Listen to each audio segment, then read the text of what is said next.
So I don't want to disrupt all your enjoyable lunch conversations, but I know you want to have an opportunity to hear three of our outstanding researchers and faculty and talk about Zika virus today. And as you may know, I typically open this event with a few welcoming remarks. And first, I'd like to welcome you to this year's Dean's Club Luncheon.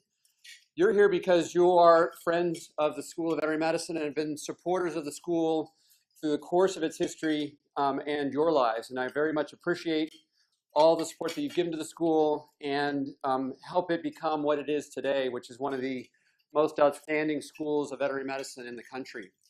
And what I like to do with talks like this, and some of you have heard parts of this before, some haven't, is kind of give you a perspective of where the school is coming from. And I'll spend just a few minutes before I introduce our first speaker to give you that perspective. And one is, for those that don't know, this year's Nobel Prize winner in physiology and medicine actually was a graduate of our graduate program in the 50s. And so it was before the school actually existed. But it was the veterinary science graduate program that ultimately became our program, which is now called the Comparative Biomedical Sciences graduate program. His name was Bill Campbell. He invented a substance, or discovered a substance, that ultimately was developed into ivermectin, which is a anti-parasitic drug that was originally used in livestock and horses, but ultimately was developed for human applications and was instrumental in controlling very important diseases such as moon blindness and elephantiasis. In fact, Merck ultimately gave tens of millions of doses to the developing world in order to help control those diseases. So I think a very interesting story. I've talked in the past about Jamie Thompson, who, as you know, is a veterinarian and came to the University of Wisconsin-Madison to do his pathology residency at the veterinary medical school. Following that, he subsequently went on to develop the techniques that isolated the stem cell and is one of the reasons why the UW-Madison is one of the leaders in stem cell research, now in a lot of different circumstances using adult stem cells in order to discover ways of curing currently incurable diseases.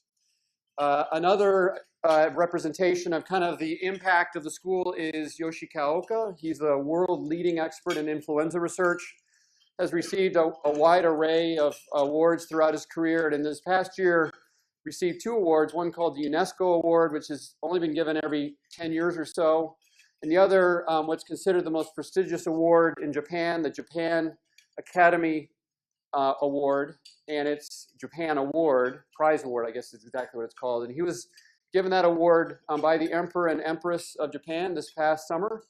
It is the equivalent of Japan's equivalent of the Nobel Prize. So it just gives you an idea of the impact of our faculty and what they do in the research that they conduct. But as you know, we're here not just for the research that we conduct, but for the education that we provide to our students. As you may know, we admit 90 students a year now, so about 360 total students are in our program. Over half stay in the state to practice veterinary medicine, but a lot of them go into the whole array of careers that are available to them, whether it be companion animal practice, dairy practice, equine practice, research, go into academia, ultimately become specialists in the 25 or 26 different specialties that we can become specialists in. And or work for the government, such as the CDC or the USDA. So really excellent opportunities on that front. We're in the middle of a remodeling expansion project that's on the south side of the buildings. For anybody that drives by our building on Campus Drive, where the old solar panels used to be, and from Barney's days when he was the dean through Daryl's days when he was the dean, there's a file that's 6 inches thick on letters written to get rid of those panels. Well, they're gone, thank goodness. They never functioned actually, even from the first day. Now there's actually a roof. They just finished the roof on it this week, and we're building an active integrative learning space in that space, as well as an expanded clinical skills laboratory, a space for our students to visit with our counselors, as well as a study space. And so I think it's a really important evidence of kind of the investments that we're making with gifts from people like you in order to enhance the education of our students.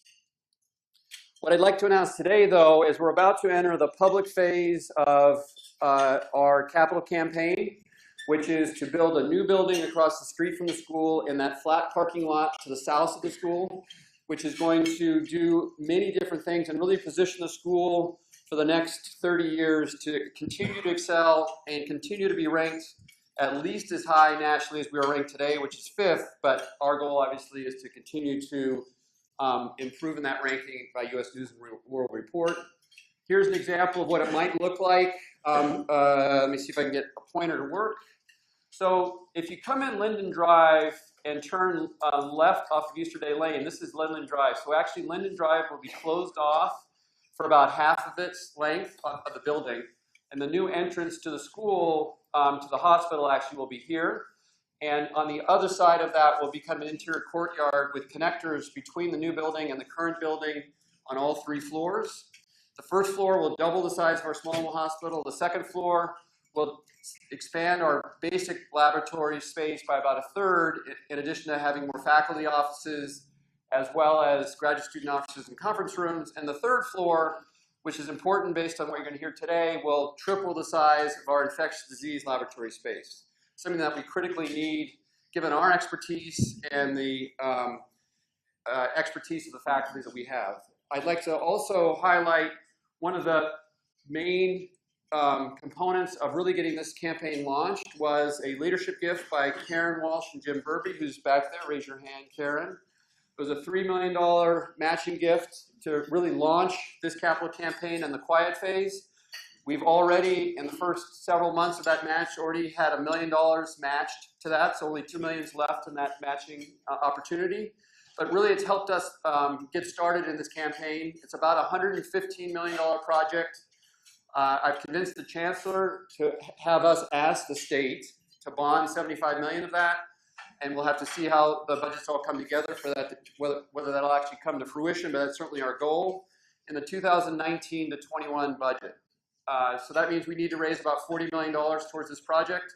We have about $11 million raised to date, and so we've got another $30 million or so to go. The goal is to have construction start in 2020. We're actually actively pursuing getting architects now so we can have the building designed by the time we get funded, and so we can actually start construction in 2020 and hopefully complete that in 2022. Our campaign is actually entitled Animals Need Heroes Too. I've got a tie. People have got various accoutrements on them highlighting this. This is our website. There's a store on this site.